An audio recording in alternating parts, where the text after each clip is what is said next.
Olá meus amigos, sejam todos bem-vindos a mais um vídeo do Política do Bom Senso. Hoje vamos trazer o resumo da semana.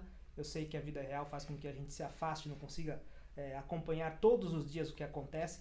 Então, para você que tem uma vida real custosa aqui no Brasil e ficou por fora, a gente vai fazer um resumão da semana de tudo o que aconteceu na política nacional e às vezes internacional também. E como vocês sabem, é um desafio muito grande resumir tudo em menos de uma hora. Portanto, eu trouxe um reforço de peso. Ricardo Rose está aqui, já está na thumbnail para vocês verem. Muito obrigado de novo por aceitar o convite de estar aqui no resumão da semana. Pô, Danilo, um prazer imenso poder estar aqui com todos que acompanham Política do Bom Senso, aqui batendo um papo, falando de política, né? Nesse momento nós estamos tendo aí a guerra no Oriente Médio, então é importante a gente também ter o olhar para a guerra, mas ter o olhar aqui para a política brasileira, para a política latino-americana, teremos eleições na Argentina, enfim, prazer imenso estar aqui contigo e com todos do Política do Bom Senso. Que bom. E como você falou aí, a guerra monopolizou essa semana, praticamente só tem isso, né? Eu sei que é muito importante, porém a nossa vida aqui ela continua rodando, continua acontecendo e tem muito assunto político nacional que vale a pena a gente também anotar. É isso mesmo, tá corrido. A guerra comeu muito tempo, né, da população. Tá comendo, porque ainda tá acontecendo, né? Tô falando aqui como se estivesse no passado. Sim, ela tá mas agora. Essa semana, basicamente, a maioria dos noticiários, o que acabou ofuscando um pouco as notícias internas. Teve muita coisa que aconteceu, teve CPMI, teve, enfim, a vida tá acontecendo, mas infelizmente essa tragédia no Oriente Médio acaba monopolizando a imprensa de maneira geral e muitos dos noticiários acabam trazendo apenas os acontecimentos lá no Oriente Médio. Bacana, inclusive, ter esse resumo aqui do Política do Bom Senso para a gente poder falar, como está todo mundo acompanhando a guerra, a gente também poder trazer um olhar da política nacional, da política municipal, latino-americana, como eu falei, coisas acontecendo demais. Domingo, agora, acontece a eleição na Argentina, né? 22. Possibilidade imensa aí de vitória do pessoal da direita, enfim, vale a pena a gente trazer esses comentários aí, boa ideia, bom, como posso dizer, eu acho que esse vai ser um de vários programas de resumo do Política do Bom Senso, então é um prazer, inclusive, estar nessa estreia aqui, né, desse resumão aqui. Vamos lá, vamos começar. Então vamos para a primeira notícia. A semana começou com um boicote à Bis, após a Mondelez, a fabricante do chocolate, contratar Felipe Neto como embaixador da marca. Felipe Neto, após a repercussão da hashtag Bis Nunca Mais, gravou um vídeo dizendo que já está na hora do Brasil pôr um fim a essa polarização. Então o Ricardo começou a semana aí com esse assunto, praticamente no X, que hoje é o Twitter, né? Antigamente era o Twitter, perdão, só teve isso, né? Aparentemente a marca sentiu, tivemos aí uma leve, eu vi pela bolsa que a Mondelez já tinha uma leve queda nas ações, mas a semana foi um pouco mais acentuada. Aparentemente esse boicote aí, alguém sentiu esse boicote, doeu. O que você acha? Doeu, e eu acho que eu até gostaria de estar com um Kit Kat aqui para poder ir comendo enquanto a gente comenta esse assunto da Bis.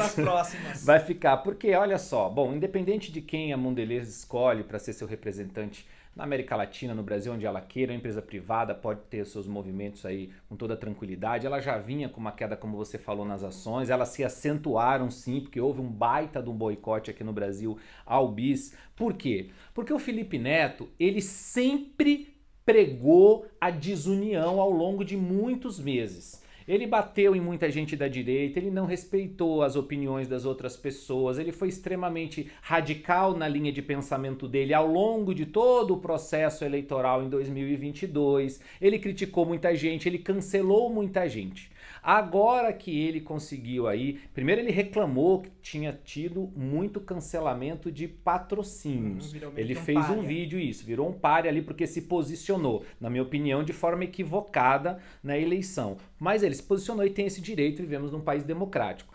Ele cancelou outras pessoas. Agora que essa máquina se virou contra ele, ele pediu paz. Está no momento da gente acabar com esse radicalismo, com esses extremos. Eu concordo com a lógica que o Brasil precisa acabar com esses extremos. Sim. Agora, ele talvez não seja a pessoa mais indicada, na minha opinião, para puxar isso, principalmente depois que ele está ganhando o dinheirinho dele ali da Mondelez, a dona do Bis. E, enfim, eu vou continuar comendo Kit Kat, Danilo. Eu considero... O pessoal sempre reclamou do Sleeping Giant. Isso. Né? O cancelador oficial. E eu sempre achei normal, se você não quer comprar determinado produto por quem acha que ele abona determinada tese, fica à vontade. E inclusive eu tinha falado contigo já há muito tempo, falei, por que a direita então não faz o mesmo? Porque, de novo, eu não vejo problema nenhum o boicote, acho que é um instrumento válido para você, consumidor, marcar sua posição.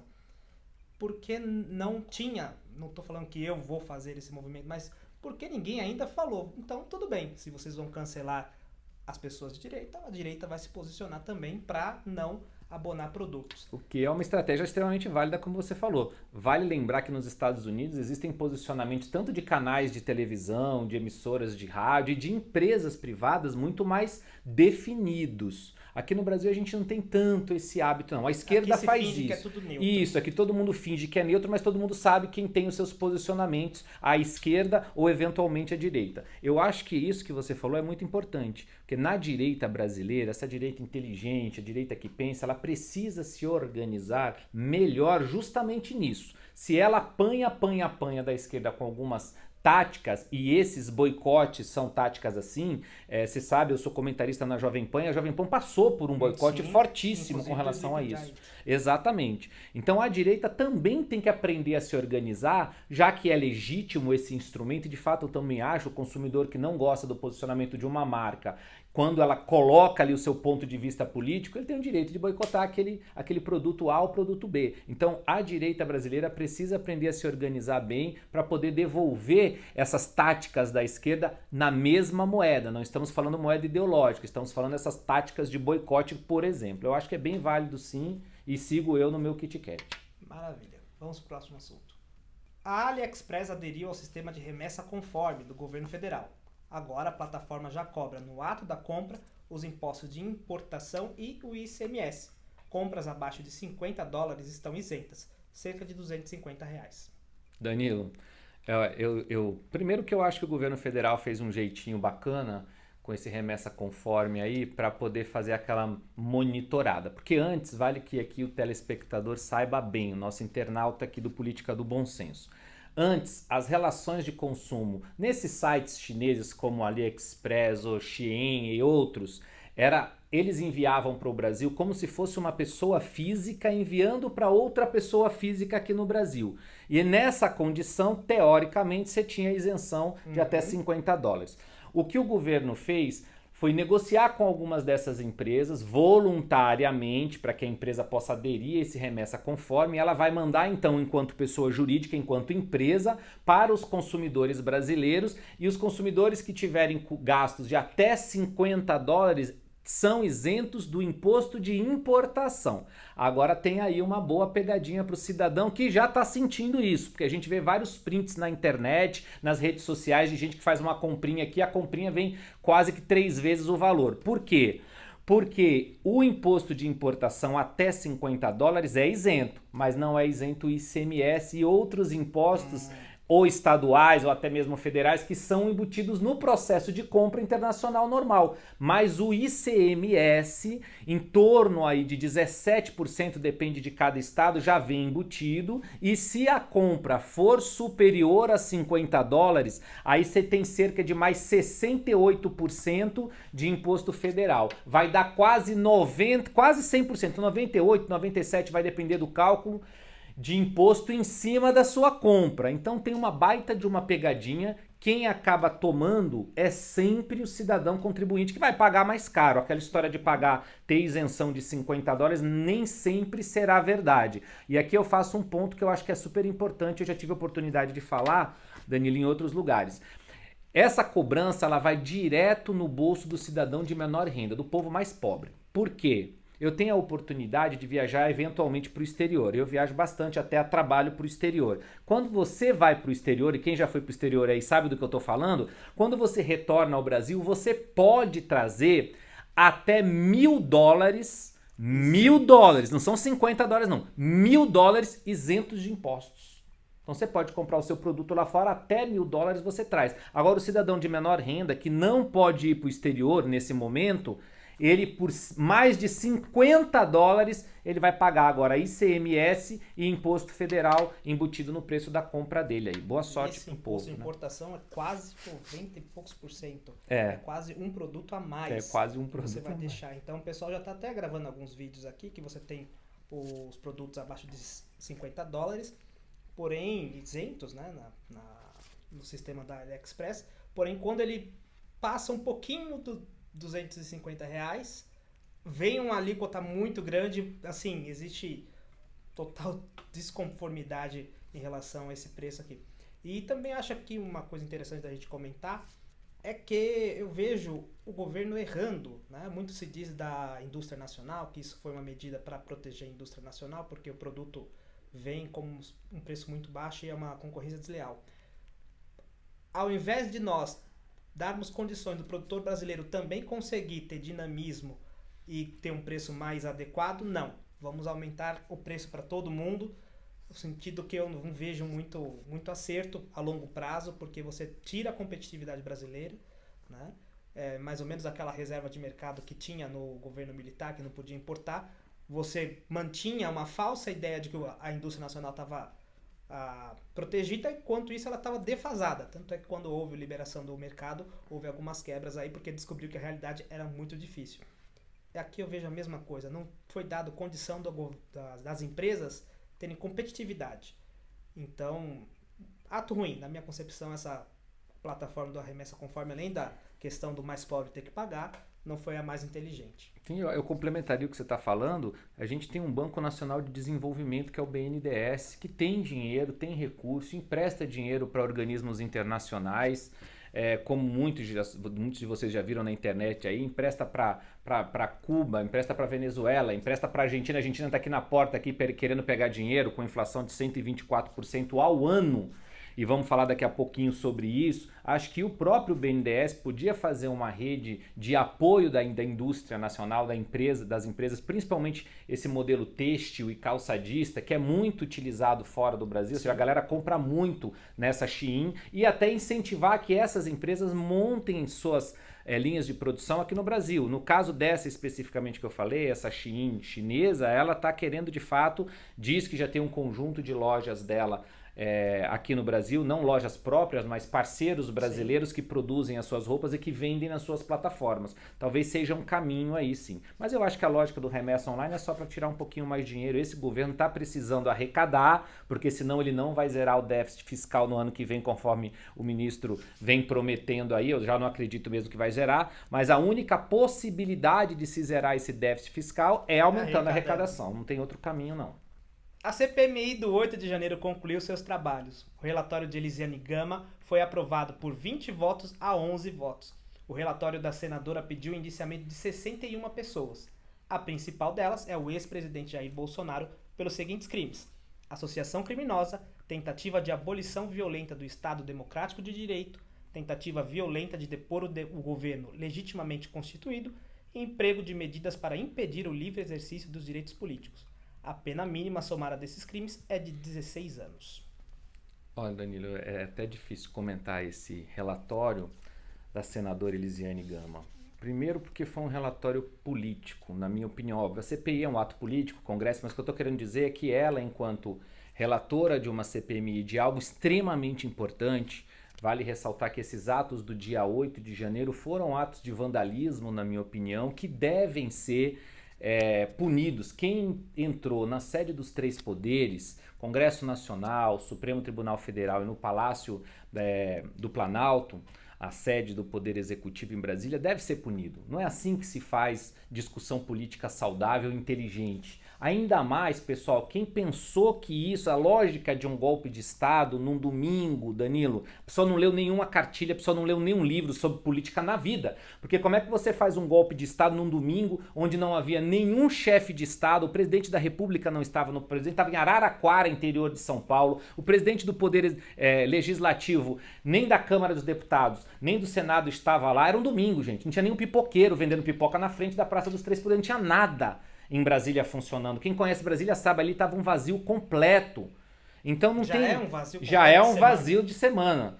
Num domingo, então, era muito maior, ou seja, não tinha nenhuma lógica desse pensamento de golpe de Estado. A gente sabe que tinha algumas pessoas exaltadas em grupos de WhatsApp, sim, pedindo intervenção militar, pedindo isso, pedindo aquilo, tinha um monte de bobagem rolando em vários lugares, na minha opinião. Agora, ter um golpe de Estado num domingo não faz sentido algum da forma como foi, ninguém armado, ninguém um pedaço de pau ali, meia dúzia, na minha opinião, porque vi vários vídeos, estudei muito sobre esse assunto, meia dúzia de pessoas infiltradas, mais baderneiras ali, realmente promovendo um quebra-quebra, e isso também não é aceitável na nossa democracia. Não pode ter invasão da sede dos três poderes, nem pela galera que foi do dia 8 de janeiro, nem por outros movimentos que no passado já invadiram prédios públicos em Brasília, já provocaram quebra-quebra. Já teve gente do MST fazendo esse tipo de movimento. Eu nunca vi serem chamados de terrorista como estão sendo chamados essas pessoas do dia 8, que sim, devem ser condenadas por esses atos de vandalismo e de burrice que cometeram no dia 8 de janeiro. Agora, tem gente, Danilo, eu já falo do relatório, já volto no relatório, condenada a 17 anos de prisão. 17 anos de prisão. A mulher lá que...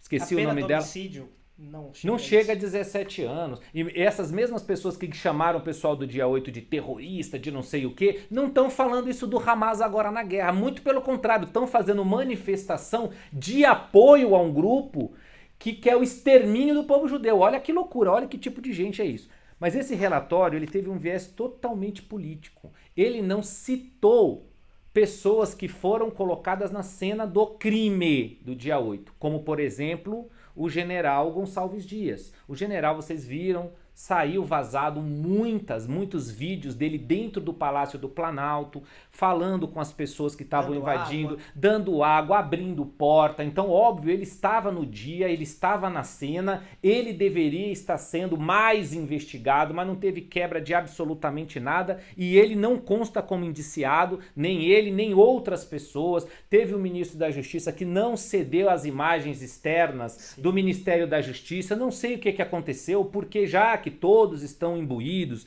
de saber o que aconteceu no dia 8 de janeiro, por que não dar essas imagens para que a CPMI pudesse investigar e apurar melhor? Nada disso aconteceu, foi um relatório totalmente chapa branca ali para a galera da esquerda e, na minha opinião, faltou mais energia, mais inteligência da galera da própria direita, que fizeram voto em separado, apresentaram outro relatório, mas que no fim do dia vale de quase nada isso. O que vale de fato é o relatório da relatora da CPMI, que foi Elisiane Gama, que é a função dela. Para isso que se montou uma estrutura, que é a CPMI, tem um presidente que toca o dia a dia dessa comissão, e a relatora, que é quem fica responsável por pegar, reunir todas as informações e oficialmente fazer um relatório e colocar esse relatório para aprovação. O relatório dela foi feito, foi lido e foi aprovado pela comissão. Então agora ele vai seguir um outro rito, que aí é apresentado aí à Justiça, ao Ministério Público, para ver se o Ministério Público dá sequência ou não nessas investigações, nesse indiciamento dessas pessoas que foram indiciadas. Teve ninguém da esquerda, então para mim foi um relatório político, tendencioso, chapa branca aí totalmente para a esquerda, que não faz nenhum sentido, não diz respeito para nós enquanto cidadãos, não demonstra, não traz a resposta de o que aconteceu de fato no dia 8. A gente sabe que teve uma galera que foi fazer ali manifestação, essa manifestação saiu do controle, invadiram prédios públicos. Mas eu gostaria de ter enquanto resposta, Danilo, não sei se você, mas imagino que muitos do que nos acompanham aqui gostariam de ter a resposta de: será que houve alguma facilitação? Os órgãos de inteligência brasileiros, como a ABIN, por exemplo, Ministério da Justiça, toda a inteligência que gira em torno do Poder Executivo, tinha informações de que esses grupos estavam com intenção de fato de entrar na sede dos três poderes e depredar a sede dos três poderes ou não? E se eles tinham essa informação, por que não agiram para conter esses manifestantes mais exaltados ali? Tendo em vista que a ABIN deu vários reportes de que ia acontecer alguma coisa muito estranha no dia 8. Vieram ônibus de vários lugares do Brasil, ninguém estava prestando atenção nisso. Que inteligência é essa que nós temos aqui no Brasil? A inteligência tupiniquim, tabajara, como dizia um programa antigo aí que a gente tinha? Enfim, para mim ficou tudo mal esclarecido, ficou mais uma ação política da CPMI que segue a vida. Infelizmente, esse é o jogo que está acontecendo no Brasil, é o Brasil do amor aí. Eu tenho uma questão aqui que, em relação a esse relatório, eu acho que ele só reflete o sistema que nós temos hoje. As pessoas estão cegas pela política. O relatório da Elisiane Gama não indiciou praticamente ninguém do alto escalão do governo federal, e o relatório da oposição, por outro lado, indiciou 6 pessoas. Pelo menos propôs indiciamento de 6 pessoas. Lula, Gonçalves Dias, Flávio Dini, mais 3 pessoas integrantes do segundo escalão. Ou seja, um só mira o canhão para um lado, o outro. Nenhum entende que pode ter havido ação e omissão. E a ação e omissão fizeram com que o 8 de janeiro, infelizmente, acontecesse. Infelizmente, o Congresso Nacional é só um reflexo do que está acontecendo aqui na nossa sociedade. Pessoas cegas pela política e, infelizmente, acho que isso não contribui em nada para o desenvolvimento da nossa nação. Verdade. Lula bloqueia 86 milhões de reais da CAPES, a Coordenação de Aperfeiçoamento de Pessoal do Nível Superior, que é o órgão responsável pelo curso de pós-graduação no Brasil.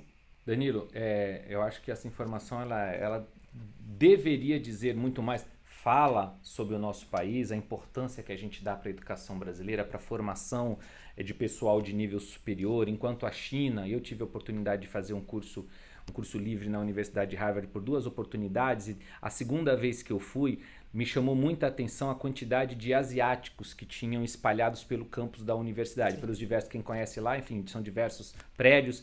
A quantidade de chineses, de coreanos que estavam espalhados por Harvard era imensa entre a primeira vez que eu fui e a segunda, a diferença de 3 anos. Então a gente vê que há um investimento maciço de outros países pelo aprimoramento da sua mão de obra. Você pega as suas cabeças boas, você financia eles para que eles possam estudar no exterior, para que eles possam se aperfeiçoar, adquirir um conhecimento global e traz essas mentes de volta para o seu país para que eles apliquem neste país, no nosso caso o Brasil, e esse é um dos papéis da CAPES, mas aí você vê que o governo democrático, o governo do amor, o governo que era preocupado com tudo, não está fazendo na prática aquilo que ele fazia no discurso, aquilo que ele criticava em outros governos, que é o caso do governo do Jair Bolsonaro, o governo anterior.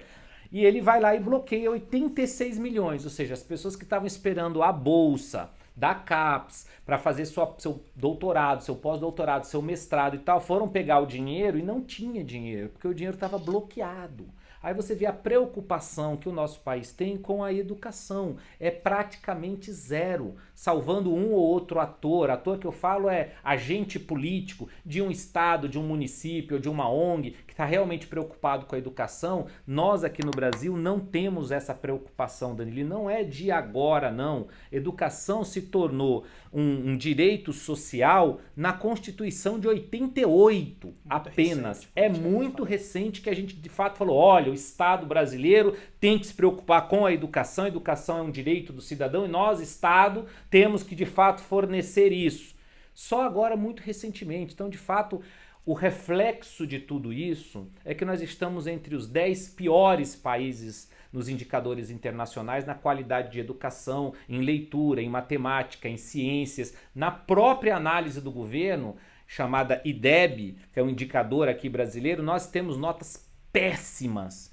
Nós temos um plano nacional de educação que previa, Danilo, que nós tivéssemos 10% do PIB para a educação agora em 2024. Esse plano já tem 10 anos, tá? Agora, esse ano, 2023, já chegando o fim do ano, nós temos cerca de 5,5% do PIB investido em educação. Pouco mais da metade do que se previu que teríamos há 10 anos atrás, se colocou isso num Plano Nacional de Educação. Então, isso se demonstra que a educação no Brasil não é valorizada de ponto de vista nenhum, nem na formação do pessoal de nível superior. Está aí o bloqueio de 86 milhões do governo do amor. Aqui algumas observações. A gente percebe que, infelizmente, a educação não é uma prioridade no governo brasileiro como um todo, seja desde a Dilma, que também fez bloqueios, não sei se o Temer, não vou ser... É que foi tão curtinho o governo Temer, não... Mas deve ter feito. Deve ter feito. Bolsonaro, Lula agora, infelizmente a educação não é tratada como prioridade em nenhum momento. E, como o Ricardo falou, a CAPES ela dá bolsas para pessoas se pós-graduarem. Quanto mais pós-graduandos e graduados, a gente tem melhores cabeças, melhores cérebros para trabalhar para nós. Você comentou aí de investimento que nós temos uma baixa qualidade. Eu estou aqui com uma matéria da CNN dizendo o seguinte: o Brasil investe tanto quanto países da OCDE. Ou seja, a gente investe relativamente bastante, muito, mas ainda assim a nossa qualidade de educação é muito ruim. Claro, aí tem a questão da corrupção, que leva uma boa parte. Eu sou meio leigo aqui, mas acho que eu consegui, ó, galera. Tá aqui a reportagem que eu estou comentando agora, que você pode ver que nesse caso aqui o Brasil investe $14 mil por pessoa, por estudante, ano, enquanto os Estados Unidos são $15 mil. Então, muito dinheiro a gente gasta aí, porém o ralo da corrupção e da ineficiência fazem com que esse dinheiro não chegue no final para quem precisa. Se você me permite só um complemento, Dani, nesses dados da OCDE que é importante a gente ressaltar aqui, a gente gasta muito dinheiro, bastante dinheiro, quando ele calcula a cabeça, o per capita na educação. Quando você vai olhar um filtro desse gasto, o nosso gasto está basicamente concentrado em estudantes de nível superior. E é aí que está o nosso problema. A gente gasta muito dinheiro com estudantes de nível superior e não gasta o suficiente com estudantes de nível básico. E a educação básica é a base do processo educacional. É aí que a gente precisa investir dinheiro. A lógica de aumentar a quantidade de dinheiro investido era para se colocar na educação básica. Você falou um outro fator importante, a corrupção. Ou seja, tem bastante dinheiro, mas ele não chega na ponta onde ele tem que chegar. Ele dispersa nos ralos da corrupção que existem em toda essa estrutura enferrujada do governo brasileiro, seja federal, estadual e municipal. Em vários, porque educação é tripartite, educação tem no município, tem no estado e tem a União. Então tem que diminuir a quantidade de dinheiro que a gente gasta com o ensino superior, focar essa energia e esses recursos no ensino básico, para a gente formar bem a base da educação, para que esses jovens possam chegar no ensino médio com um ótimo conhecimento. Esse indicativo que eu falei que o Brasil está entre os 10 piores países que são analisados, que chama PISA, é uma prova internacional que analisa também países da OCDE. Eles analisam jovens de 15 anos de idade de todos os países da OCDE que fazem parte. Médio, então. Exatamente. E esses jovens são analisados em diversos países do mundo. Nós estamos lá no rodapé dessa análise. E a gente vê que outros países saem à frente, como por exemplo a China. Um recorte de Hong Kong nesse PISA é sempre o número 1, número 2 do PISA. Quando você pega Hong Kong apenas essa região. E aí você tem a Finlândia, Singapura e outros países indo muito bem. No Brasil a gente tem alguns recortes de excelência, como Sobral no Ceará, algumas cidades no interior de Goiás, algumas cidades no interior de São Paulo, do próprio Espírito Santo, que tem notas excelentes no IDEB brasileiro. Mas, no geral, o Brasil não investe em educação básica, não valoriza a professora, a gente não tem um sistema de ensino que faça sentido. Quando o jovem sai do nível básico para o nível médio, a educação é totalmente desconexa da realidade dele, o índice de evasão no nível médio é estratosférico no Brasil, porque o jovem não percebe que essa educação de fato possa agregar algo na vida dele, um jovem conectado, um jovem que liga o celular aí, faz lives aí pelo YouTube, pelas outras redes sociais e chega na sala de aula do ensino médio, não sente que essa conectividade está presente, é uma educação totalmente ultrapassada para esse jovem evade do nível médio. A gente tem que investir um pouco mais em educação técnica também. China, Hong Kong, Singapura, Japão, tudo Ásia. Olha só. Os 5 primeiros aqui que estão bem qualificados. E se a gente descer, você vai ver que o Brasil vai chegar em algum momento lá embaixo. Brasil aqui. Olha nós aqui. Olha onde nós Tunísia, estamos, Colômbia, Uruguai nosso vizinho aqui, Jordânia, só a galera, nossa, o Catar, que é um país super desenvolvido, aparentemente só de um lado, enfim, Romênia, Bulgária, México. E aqui são países convidados, tá, da OCDE para participar do PISA, você pode ver que deve ter em torno de 68 países, não é uma amostragem gigantesca não. O resultado disso é que nós estamos ruins, gente. A realidade é essa, nós estamos ruins. E você que está nos acompanhando sabe. Ou já saiu da escola, ou tem filhos, netos, sobrinhos que estão na escola. O nível educacional nosso é ruim, o professor é desvalorizado, o sistema de ensino que não existe nas escolas públicas brasileiras, a tecnologia nas escolas não existe, infraestrutura das escolas é muito pouca. E os professores e toda aquela cadeia de atores que tem na escola, coordenador, diretor e tal, são todos muito desvalorizados. Não só financeiramente, Danilo, moralmente. O professor é desvalorizado moralmente. Você fala com um jovem hoje que quer ser professor, você fala, nossa, sério, você quer ser professor? Ou seja, já está taxado a ganhar pouco, a não ter evolução na carreira. É muito difícil, realmente, ser professor no Brasil. Mas vai melhorar, a gente tem que ter fé. Há de melhorar. Infelizmente, aí eu vi uma notícia de que no futuro muito próximo vão faltar professores, porque as pessoas não têm incentivo nenhum em se formar professores justamente por isso, seja questão salarial, seja questão de infraestrutura. Algumas escolas são bem lamentadas a questão de infraestrutura e também a questão moral. Você vê aí que muitas pessoas desafiam os professores na cara dura e nada pode ser feito, né? Infelizmente a gente precisa melhorar na questão educacional como um todo, senão o Brasil vai continuar sendo só o país do futuro e Deus sabe quando esse futuro vai chegar. O ministro Paulo Pimenta diz que o governo vai retomar um canal de TV para o exterior, um canal da EBC para outros países.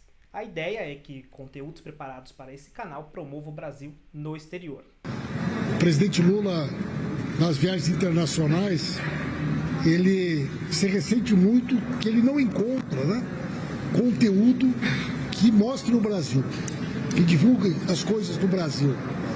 Então ele tem muita vontade, tem um desejo de que a gente possa voltar a ter um espaço de divulgação do Brasil. Conversei também isso com o Freixo, TV Brasil. Conversei com o Freixo também. A Embratur tem muita vontade de que a gente possa ampliar um projeto nesse sentido.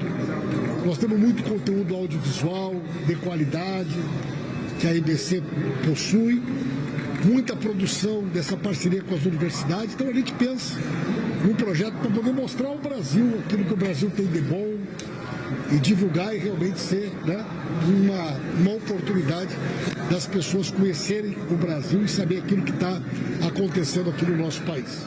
Danilo, sabe o que tem cara isso aí? Ó, ministro, todo respeito, eu acho que a gente tem várias outras prioridades. Isso tem cara de cabidão de emprego aí. Na EBC, que é a empresa brasileira de comunicação, ela é traço, TV traço. Sabe TV traço? Tem audiência nenhuma, ninguém vê. Hoje, um jovem influencer qualquer aí que queira se aventurar pelas redes sociais, ele faz um canal no YouTube, liga o celular dele, transmite para o mundo inteiro e fala várias coisas, se conecta com milhões e milhões de pessoas. Aí vai a estrutura brasileira, e a gente já estava falando aqui de vários problemas na educação. Se a gente trouxer pauta de saúde, a gente vai ficar meia hora falando sobre problemas de saúde. Vocês aí sabem muito bem do que a gente está falando. Vamos falar de segurança pública, a gente fica dias aqui falando de problemas na segurança pública. Aí o governo brasileiro acha que é uma excelente ideia pegar uma TV que tem audiência zero, que não serve para nada, serve só para poder ser como cabide de emprego, empregar pessoas lá dentro, só para isso que ela serve, porque ela não tem audiência, uma TV que as pessoas não veem não serve para nada. Aí ele acha que essa ideia é genial, fazer um canal internacional. Agora a gente não vai gastar só em real, nós vamos gastar em dólar, nós vamos gastar em euro, e yuan, como eles gostam de falar aí também. É aí que a gente vai gastar o dinheiro da educação, da saúde, da segurança, da infraestrutura que o Brasil não tem para transmitir nada para lugar nenhum. Porque imagino eu que as pessoas do exterior, vamos tirar, o americano vai tirar lá da CNN, da Fox e vai assistir a TV não sei das quantas Brasil. Ah, pelo amor de Deus, gente, será que o ministro não tem outra coisa para pensar? Não tem um outro problema brasileiro para enfrentar? Ele vai fazer Aí vai vir um bando de gente de esquerda justificar que é importante nós divulgarmos o Brasil. Lógico que é importante. Compre espaço de televisão nas TVs que já existem lá fora, que o povo assiste, pô. Assim outros países fazem aqui no Brasil. Eventualmente a gente vê aí nas redes sociais, na TV, propaganda de outros lugares. Às vezes usa uma agência de turismo, usa uma campanha específica para poder você ver direto aí as companhias querendo te vender para ir para Disney, para ir para Paris, para ir para sei lá onde, vários lugares. O Brasil não, o Brasil ele é genial, é uma ideia extremamente maravilhosa, contém ironia aqui, tá? Da gente montar um canal de TV internacional para ninguém ver o que a gente não tem para mostrar. E vamos seguindo aí, esse é o Brasil. Essa questão da TV Brasil é interessante porque, como você comentou, existe o YouTube. Eu sou um usuário muito hard do YouTube e eu vejo muita propaganda de governos estrangeiros no YouTube. Então visite o Chile, visite o Panamá, tudo no YouTube, né? Eu vejo que a TV Brasil tem uma importância significativa. Às vezes aqui até no canal a gente traz muitas imagens do que acontece no poder, que vem principalmente da TV Brasil. Tem uma importância de comunicar, trazer transparência e publicidade para os atos do poder executivo. Ok, a Constituição diz que tem que ter a publicidade. Devia ser um canal de televisão com banda, tudo como uma televisão comum, ou um canal no YouTube, por exemplo, que é muito menos custoso e tão eficiente quanto. A mesma coisa, um canal internacional, por que não criar já deve ter inclusive uma agência de promoção turística brasileira, né, no YouTube e em outras redes sociais. Existem meios mais baratos e mais eficientes de se fazer a promoção do Brasil no exterior. Aqui realmente eu compartilho com a tua opinião de que é infelizmente, mais um cabide de emprego que quem vai pagar? Você, com a taxação do Shen e do leite, que a gente vai falar daqui a pouquinho, que o preço do leite vai encarecer também. Fica aí. Lula assina decreto que limita a importação de leite. Atualmente, 12% do leite consumido no Brasil é importado. O leite produzido em países do Mercosul são importados para o Brasil a preço inferior ao leite produzido em território nacional. Parabéns. Olha, nesse caso tem que dar os parabéns a essa iniciativa do presidente Luiz Inácio Lula da Silva. Ele acabou de encarecer o preço do leite, numa única canetada. É óbvio, a gente tem que ter, quando a gente fala de política, e para não criar uma lógica de desindustrialização, a gente tem que ter um equilíbrio.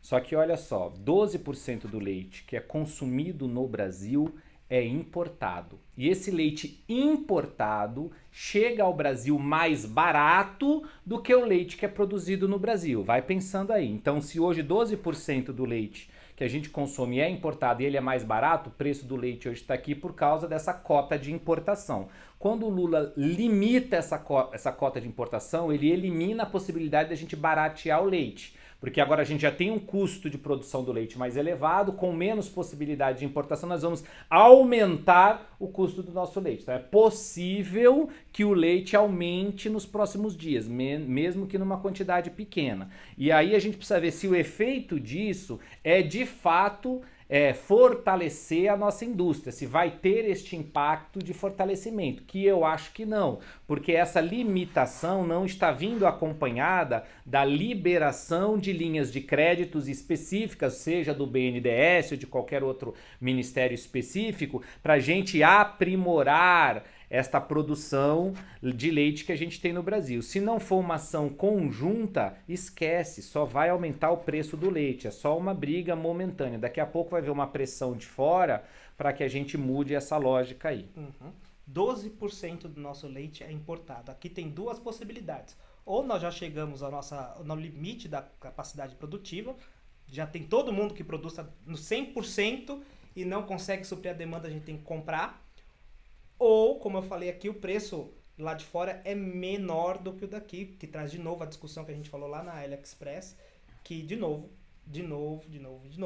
nós não estamos dando condições de competitividade para o nosso produto nacional. E ao invés de dar competitividade, como você falou, trazer uma linha de crédito para trazer mais pujança ao nosso setor lácteo, não, a gente simplesmente vai piorar as condições. Por quê? Se você limita a importação do leite aqui no Brasil e oferta e demanda, você vai ter menos leite, vai encarecer. Inclusive a estimativa de que cresça 60 centavos por litro. Então, se você paga aí seus R$ 2,50, R$ 3 no litro do leite, já coloca 60 centavos a mais no litro do leite. E, de novo, o leite é uma base alimentar, então eu, por exemplo, vou sofrer muito com o preço do chocolate. Também vai crescer. Quem gosta de queijo aí, enfim, é uma base, é um produto base que vai ter sim também outras consequências e encarecer outros produtos. A gente espera de novo aqui que haja, além dessa limitação, melhores condições aí para o setor lácteo no Brasil produzir melhor e mais para nós. Eleições na Argentina. Nesse domingo, dia 22, o país vai escolher um novo presidente. Estão no páreo Milei, o libertário, com 29% das intenções de voto, Patrícia Bullrich, indicada por Macri, ex-presidente, com 28%, e Sérgio Massa, o sucessor de Hernandes, com 27% das intenções de voto. Danilo, o jogo na Argentina não tá fácil não. Eu particularmente não tenho assim uma confiança de 100% nas pesquisas argentinas não. Eu sou técnico da área, estou dando aqui o palpite, estou exercendo o direito da futurologia, de fazer a minha futurologia. Eu acho que o Milei deve levar logo no domingo agora. Porque nas eleições na Argentina, diferente das eleições no Brasil, aqui no Brasil, para um candidato a presidente ganhar no primeiro turno das eleições, ele precisa ter 50% dos votos válidos mais um voto. 50% mais um leva no primeiro turno. Na Argentina, não. Se ele tiver 45% das intenções de votos, no primeiro turno ele leva, ou se ele tiver 40% dos votos válidos e o segundo colocado tiver 10 pontos de diferença, ou seja, 30% das eleições, ele também já leva no primeiro turno. Eu acho que essa diferença não acontecerá, mas acho que o Milei deve ter, eu acho que as pesquisas estão, na minha opinião, não quero brigar com a galera de estatística de jeito nenhum, mas acho que as pesquisas lá estão dando um percentual mais baixo do Milei, acho que o povo povo argentino está bem cansado, os hermanos de lá. Há muito tempo que a gente tem um revezamento aí entre dois grupos políticos, e a realidade da Argentina hoje é que ela tem 124% de inflação, se somar os últimos 12 meses. É um absurdo ter 124% de inflação, o país está quebrado, o povo está às mínguas, tendo câmbios paralelos do dólar, inclusive, e as propostas relativamente radicais desse chamado ultraliberal, o Milei, de dolarização, que é o de Estado mínimo. argentino. Eu nem acho que ele tem essa conexão toda não com o Bolsonaro, eu acho que ele é bem mais libertário, tem umas ideias bem diferenciadas, não são ideias simples de serem implementadas não. Vocês sabem muito bem que assim como no Brasil e qualquer outro lugar do mundo, campanha é uma coisa, governo é outra, totalmente diferente. Pregar o amor na campanha é uma coisa, no governo é diferente. No caso do Milei, essa liberdade total, essa dolarização, acabar com os ministérios, ele propõe acabar com ministérios como o Ministério da Educação, não é uma tarefa simples, mas eu acho que o povo argentino está bastante cansado de tudo que já passou, e apesar de eu particularmente achar que as propostas da Patrícia Burik, que também é um pouco mais de direita, mas um pouco mais centrada, ela é um pouco mais, pé no chão com as propostas, seria mais uma espécie de voto que eu teria. Mas eu acho que o Milei leva ainda no primeiro turno. E pelo quadro, se eu tiver errado e ele não ganhar no primeiro turno, e as pesquisas aí mostrarem que estão certas, nós teremos um segundo turno possivelmente entre o Milei e a Patrícia Burik. Quer dizer o quê? Quer dizer que é um segundo turno de direita. Porque ela é de uma direita mais centrada e o Milei é aquele malucão que chamam de extrema direita, libertário total. Então, na minha cabeça, vamos imaginar aqui, porque eu também tive acesso a uma outra pesquisa, Danilo, há pouco tempo, que dava um pouquinho, a gente percebe que a coisa está bem acirrada, porque dava o Massa em segundo lugar e tirava a Patrícia do segundo turno, de um possível segundo turno. E aí a grande pergunta seria, quem a Patrícia apoiaria? Porque o Massa representa uma continuidade do atual governo, ele era inclusive, foi ministro da Economia, da Fazenda, exatamente. Agora, olha só, o ministro da Fazenda dá com possibilidade de ganhar no caos que a Argentina tá. Olha que loucura como é a cabeça do eleitor. Então, a gente teria o Milei, que aparentemente é favas contadas num possível segundo turno, e a disputa é quem vai, se é a Patrícia Burik ou se é o Massa. Se é o Massa que representa esse governo, a gente teria direita contra a esquerda ali, e a Patrícia, de certa maneira, apesar de não concordar com o radicalismo do Milei, por ser de direita, se imagina que parte do eleitorado dela fosse pro Milei. De uma forma ou de outra, eu acho que o Milei leva essa eleição na Argentina. E aqui eu acho interessante comentar que o Massa, ele é sucessor natural do Hernandes, então, consequentemente, ele tem o apoio velado do nosso presidente da República. E o Milei já falou aí que na palavra dele, o comunista raivoso do Brasil não deve interferir, então a gente vê que o Milei aí tem já antemão alguma farpa com o nosso presidente, que tinha planos de tornar o Mercosul uma nova grande potência, etc. Inclusive criar o BRICS, que a Argentina entrou no BRICS também agora, de ter uma moeda única para negociar e transacionar entre os países. Então talvez com a eleição do Milei aí jogue um pouco de água no café aí do Lula e não faça os planos deles prosperar com tanta velocidade. Inclusive se correu aí na boca pequena, sem nenhuma, não tenho nenhuma informação de veracidade, só falando um pouco da fofoca da política, de que houve um esforço imenso por parte do governo brasileiro em tentar ajudar a Argentina, o governo atual, porque o Massa é sucessor desse governo, do atual presidente da Argentina, em tentar ajudar de alguma maneira para evitar a eleição do Milei, que é antagônico ao Lula, já falou, já deu vários depoimentos de que não gosta, de que não pretende ter relações. De novo, a gente tem que tirar um pouco dessa intensidade do calor das eleições, porque eleição é uma coisa, administrar um país é outra. O Brasil e a Argentina têm uma balança comercial muito grande, tem uma relação comercial muito grande, principalmente no que diz respeito a automóveis, por exemplo. Então, um comprar do outro, eu não acho que o Milei vai, de alguma maneira, depois de eventualmente eleito, ele vai, óbvio, ter uma dificuldade maior de negociação com o Brasil, mas aí vai ter que entrar uma diplomacia, vai ter que ter um diálogo, porque essas relações comerciais não vão deixar de acontecer. Nós somos vizinhos da Argentina, fazemos fronteira com a Argentina faz parte do Mercosul, a não ser que de fato ele sai, que inclusive é uma das propostas dele. Pegando um gancho dele. do que falamos, o leite, que é importado, vem grande parte da Argentina. Então, é uma relação de simbiose muito grande. Muito grande. Então, quebrar totalmente essa relação, eu não acredito. Acho que ele vai dificultar sim, óbvio, depois que ganha, tem toda uma lógica ali, mas você vê quantas e quantas coisas não foram prometidas nas eleições presidenciais brasileiras, e agora com o governo que ganhou, que tomou posse, quase nada foi de fato colocado ali na caneta. Vai fazer 11 meses de governo aí, a gente vê que muita coisa não aconteceu. Isso acontece mesmo na política. A política não é uma coisa simples, não é uma coisa fácil. Então, vamos aguardar para ver. Dia 22 agora, primeiro turno das eleições na Argentina. Se houver um segundo turno, será 19 de novembro. E aí a gente de fato vai saber quem é que vai comandar o país vizinho nosso, aí os hermanos aí. Então este é o grande resumo das notícias que nós tivemos na política nacional.